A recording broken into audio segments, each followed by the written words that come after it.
This is Chad Tim Tim, out of Long Beach, California, 26 years old.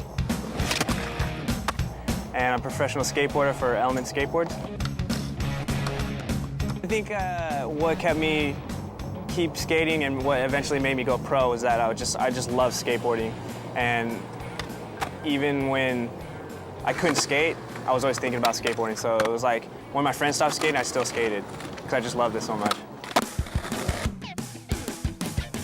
My first sponsor was a little shop called H2O in Sunset Beach.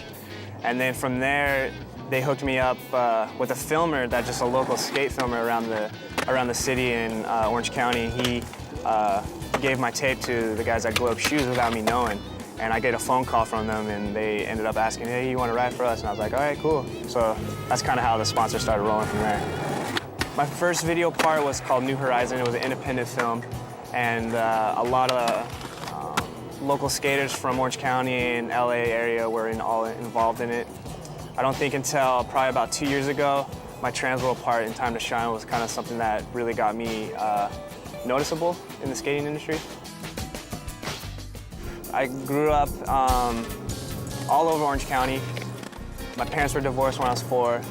I have 3 sisters, 2 brothers, and we were all stepbrothers, stepsisters, so it was a broken up family.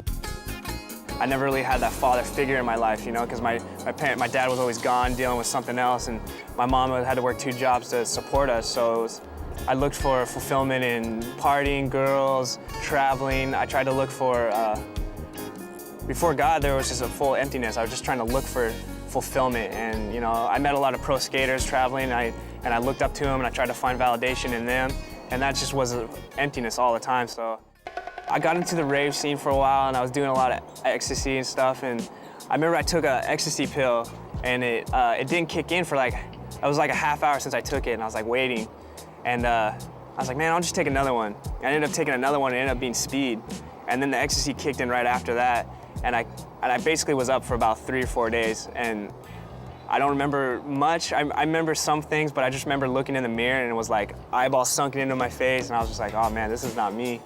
And I was alone. This whole 4 days, I ended up being alone because all my friends, I don't know where they went, and my heart was racing just because of the drugs and everything, and I think that was probably one of the lowest points. Of just being completely empty, just thinking of suicidal thoughts because I was just completely alone.